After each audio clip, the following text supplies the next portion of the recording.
अस्सलाम वालेकुम everyone, how are you all. Welcome back to my channel. This is Maimuna. As you already know, आज की video आपको थोड़ी सी डिफरेंट लग रही होगी क्योंकि आज मैं आराम से बैठ के पूरा सेटअप करके कैमरा और फिर वीडियो बना रही हूँ क्योंकि ये थोड़ा इंपॉर्टेंट टॉपिक है रिलेटेड टू रमज़ान। जैसा कि आपने टाइटल में देख लिया होगा कि what are the physical benefits of Ramadan and what is the concept behind roza and fasting और क्या क्या आपको उनसे फ़वाइद हासिल होते हैं। मैं ये वीडियो काफ़ी दिन से बनाने की कोशिश कर रही थी। जब रमज़ान शुरू होने वाला था तभी मेरे माइंड में था कि मैं ये वीडियो बना के ज़रूर अपनी नॉलेज शेयर करूँगी आप लोगों से, ताकि आप लोगों को भी एक इंसाइट मिल जाए कि रोज़े में हमारी बॉडी के साथ क्या हो रहा होता है और हमारे फिज़िकल बेनिफिट्स रोज़े के क्या क्या हैं। और due to my busy schedule, job भी है, फिर घर भी देखना है और फिर बीच में हम ट्रैवल भी कर रहे थे, लाहौर चले गए थे हम, तो मुझे टाइम थोड़ा सा मुश्किल से मिला ये वीडियो बनाने के लिए।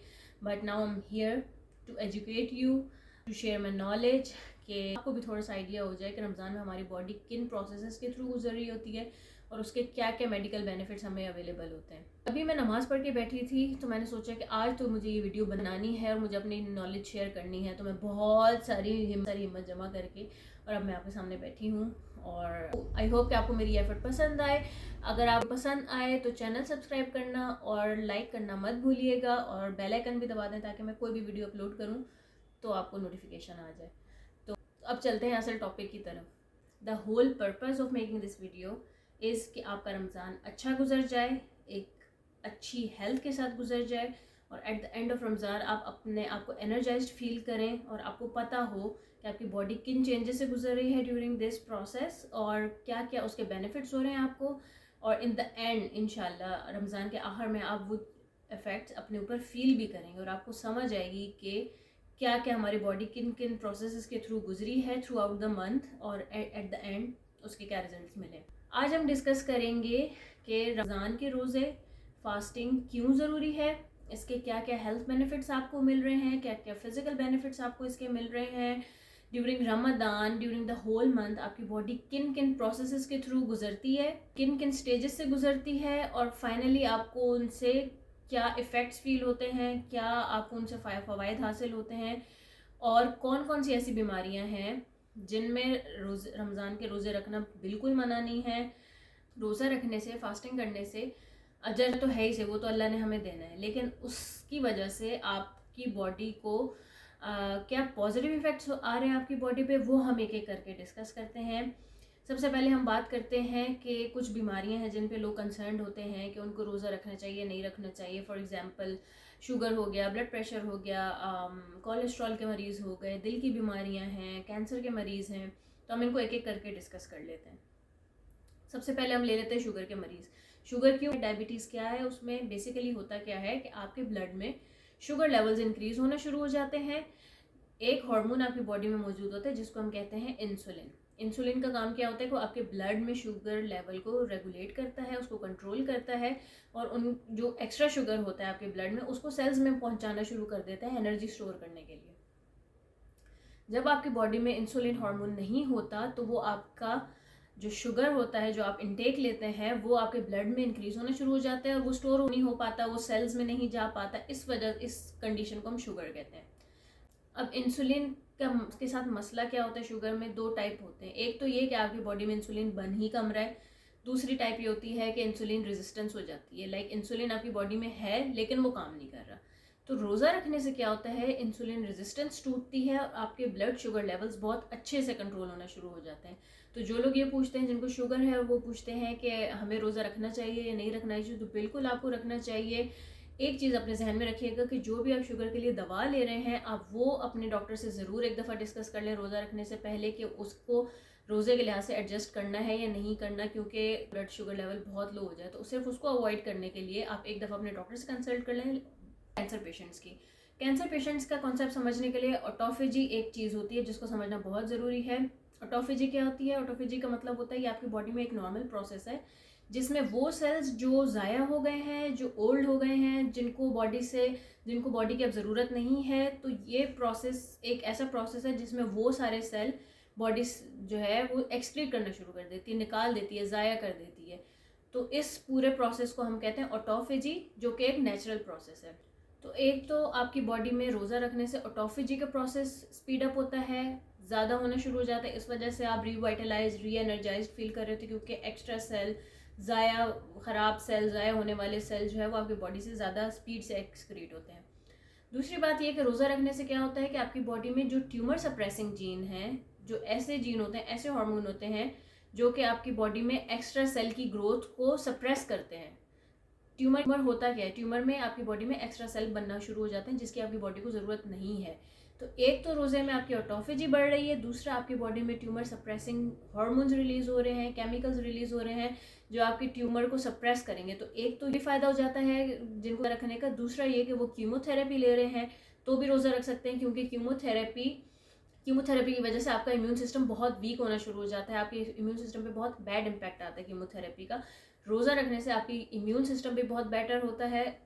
तो डायरेक्टली इम्यून सिस्टम स्ट्रेंथन होने से, ऑटोफेजी का प्रोसेस स्पीड अप होने से और ट्यूमर सप्रेसिंग जीन्स के रिलीज़ होने की वजह से कैंसर पेशेंट्स को भी रोज़ा रखने का बहुत फ़ायदा होता है। तो जो लोग जिनको कैंसर है या जो कीमोथेरेपी पे हैं, वो अगर इस बात से डर रहे हैं कि वो रोज़ा रख सकते हैं या नहीं रख सकते, तो वो बिल्कुल रोज़ा रख सकते हैं। अब बात कर लेते हैं दिल के मरीज़ या जिनको कोलेस्ट्रॉल का मसला है उनके बारे में। हमारी बॉडी में दो तरह के कोलेस्ट्रॉल होते हैं, एक होता है गुड कोलेस्ट्रॉल, एक होता है बैड कोलेस्ट्रॉल।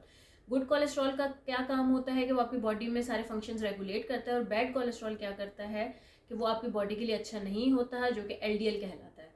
और बैड कोलेस्ट्रॉल कौन सा होता है? वो होता है LDL, लो डेंसिटी लिपोप्रोटीन, जो कि आपकी बॉडी के लिए अच्छा नहीं होता, और उसका लेवल कम होना, और high density lipoprotein like HDL का लेवल ज़्यादा होना आपकी बॉडी के लिए बेनिफिशियल है।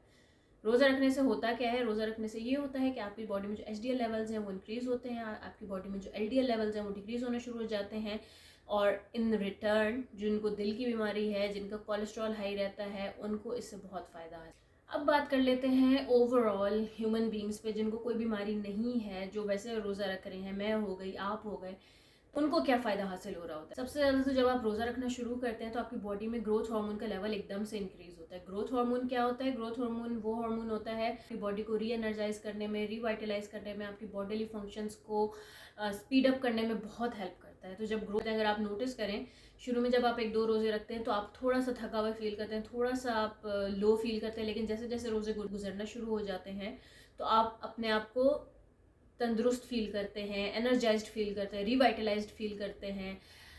ग्रोथ हार्मोन का एंटी एजिंग में भी बहुत रोल है। तो ग्रोथ हार्मोन के ज़्यादा रिलीज होने की वजह से आपकी बॉडी पे एंटी एजिंग इफेक्ट्स भी होते हैं। ऑब्वियसली एजिंग स्टॉप तो नहीं हो जाती है, लेकिन उसका प्रोसेस बहुत स्लो हो जाता है, और एंटी एजिंग प्रॉपर्टीज़ की वजह से आप री एनर्जाइज्ड फील करते हैं, रिवाइटलाइज्ड फील करते हैं।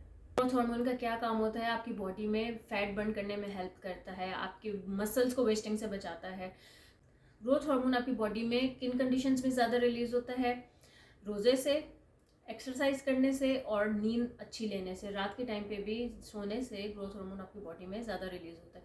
तो इसीलिए कहते हैं कि रोज़ा रखना भी आपकी सेहत के लिए अच्छा है। एक्सरसाइज के ऊपर भी इसलिए ज़्यादा एम्फेसाइज किया जाता है कि ग्रोथ हार्मोन की वजह से जो मैंने आपको बेनिफिट सारे लिस्ट किए हैं, वो सारे बेनिफिट्स आपको मिल रहे होते हैं। इस वजह से एक्सरसाइज करना भी बहुत ज़रूरी है, और अच्छी नींद रखना भी बहुत ज़रूरी है। एंटी इन्फ्लेमेटरी इफेक्ट्स होते हैं ग्रोथ हार्मोन रिलीज होने के, और आपकी बॉडी में फैट बर्न करने में भी हेल्प करता है। रोज़ा रखने का एक और बेनिफिट आपको क्या मिलता है, अगर आप नोट करें तो आपकी मेमोरी बेहतर होना शुरू हो जाती है। वो क्यों होती है? उसके पीछे लॉजिक क्या है? लॉजिक उसके पीछे ये है कि हमारी बॉडी में एक कंपाउंड होता है which is called BDNF, brain derive neurotrophic factor.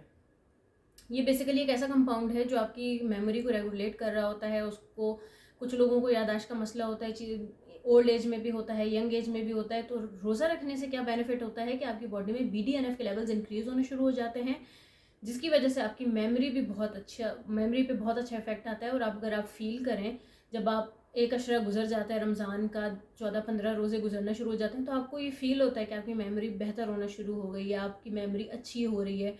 तो आपको बाकायदा ये फील होना शुरू होता है कि आपकी मेमोरी थोड़ी बेहतर हो गई है पहले से। तो ये सारे हेल्थ बेनिफिट्स हैं जो कि एसोसिएटेड हैं रमज़ान में रोज़े रखने से, फास्टिंग करने से। अब हम बात करते हैं कि रमज़ान में आपकी बॉडी किन किन स्टेजेस से गुजरती है, और उन स्टेजेस में क्या क्या हो रहा होता है आपकी बॉडी से, जिसके रिज़ल्ट में ये सारे बेनिफिट्स मिल रहे होते हैं, जिसके बारे में हमने अभी बात की है। तो एक लॉजिकल रीजनिंग के साथ सारे स्टेजेस के बारे में मैं आपको बताती हूँ, ब्रेक डाउन करके, कि आपकी बॉडी किन स्टेजेस से गुजर रही होती है और किस स्टेज में आपको क्या क्या बेनिफिट्स मिल रहे होते हैं। अच्छा, शुरू के 2-3 रोज़ों में ये होता है कि अगर आप नोट करें आपकी बॉडी में शुगर लेवल्स लो हो रहे होते हैं, ब्लड प्रेशर लो हो रहा होता है, क्योंकि आपकी बॉडी को अभी आदत नहीं हुई होती रोज़ा रखने की। पूरा दिन आप जब भूखे प्यासे रहते हैं तो आपकी बॉडी, आपका शुगर लेवल्स भी लो हो रहे होते हैं, आपका ब्लड प्रेशर भी लो हो रहा होता है, लेकिन वो इन रिटर्न आपकी बॉडी को एक तरह से जगा रहा होता है कि वो अपने फंक्शंस को बहुत और एफिशिएंटली काम करना शुरू कर दे। आपकी फिर ब्लड प्रेशर्स भी रेगुलेट होना शुरू हो जाते हैं, आपका ब्लड शुगर भी रेगुलेट होना शुरू हो जाता है। तो स्टेज 1 में आपकी बॉडी, आपका ब्लड शुगर भी लो हो रहे होते हैं, आपका ब्लड प्रेशर भी लो हो रहा होता है, लेकिन आपकी बॉडी उस टाइम पे अपने आप को तैयार कर रही होती है अगले स्टेजेस के लिए, जिसमें आपको फिर वो सारे हेल्थ बेनिफिट्स मिलना शुरू हो जाते हैं जिनके बारे में हमने अभी थोड़ी देर पहले बात की है। और इस स्टेज में आपको इंटेंस हंगर फील हो रहा होता है, आपको नोज़िया भी फील होता है, हेडेक, कुछ लोगों को सर दर्द भी शुरू हो जाता है। तो वो सिर्फ ये होता है कि आपकी बॉडी उन चीज़ों के साथ अकस्टम्ड हो रही होती है। सेकंड, फिर हमारी बॉडी एंटर हो जाती है सेकंड स्टेज में। और सेकंड स्टेज में क्या होता है कि आपकी बॉडी को समझ आ जाती है कि ये जो पूरा टाइम है, ये पूरा विंडो है जिसमें मुझे कोई काम नहीं करना। आपके डाइजेस्टिव सिस्टम मेन आपकी बॉडी का ऐसा सिस्टम है जिससे बाकी सारे सिस्टम्स लिंक्ड होते हैं।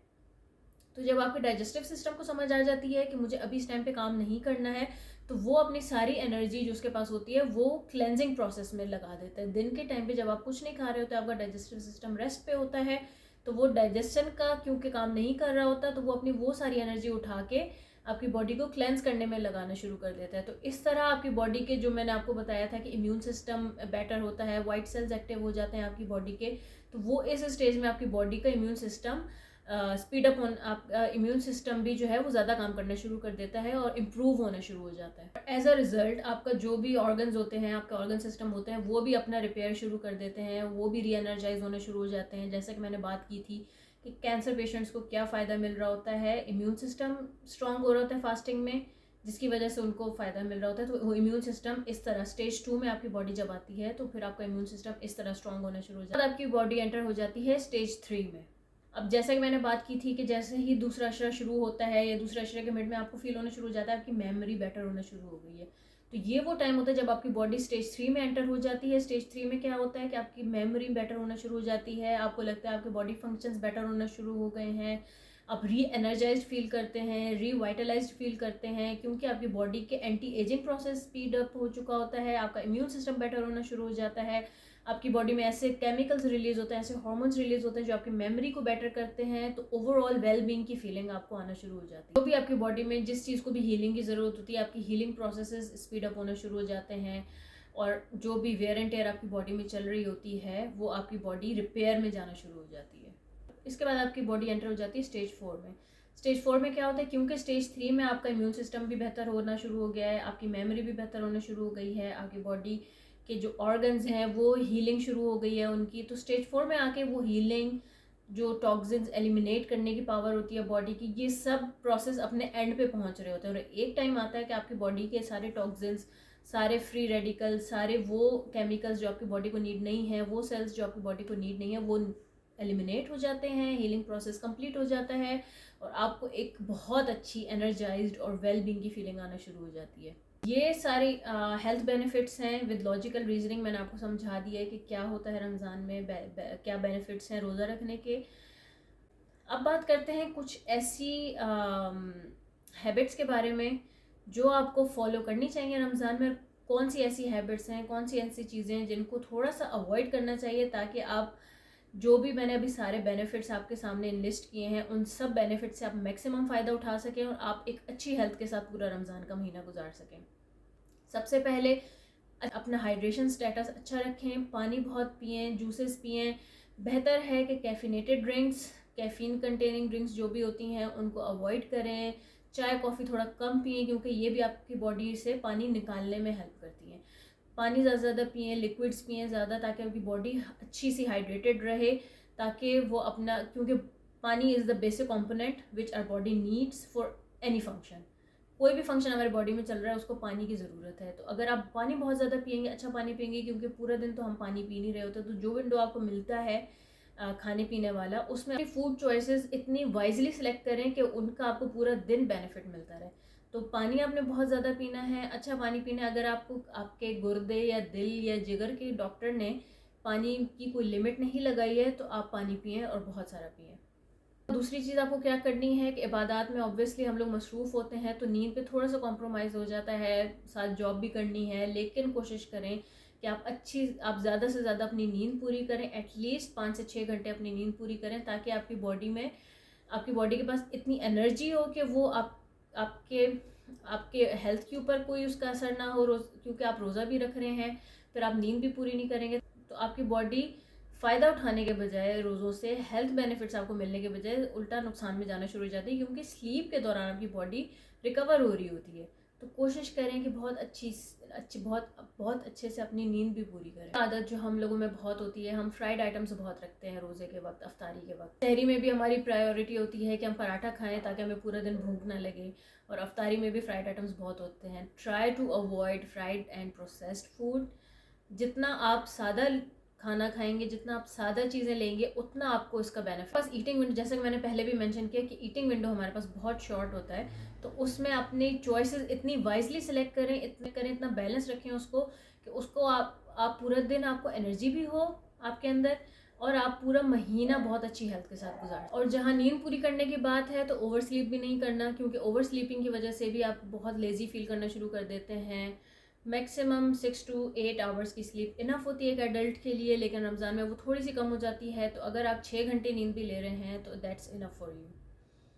तो ये थे सब हेल्थ बेनिफिट्स रमज़ान के रोज़े रखने के, और उनसे क्या क्या विद लॉजिकल रीजनिंग, और उससे क्या क्या फ़ायदे आपको मिल रहे हैं, कौन कौन सी आदत को आपको अपनाना चाहिए, कौन कौन सी चीज़ों को आपको थोड़ा अवॉइड करना चाहिए, ताकि आप बहुत अच्छी सेहत के साथ ये पूरा महीना गुजार सकें।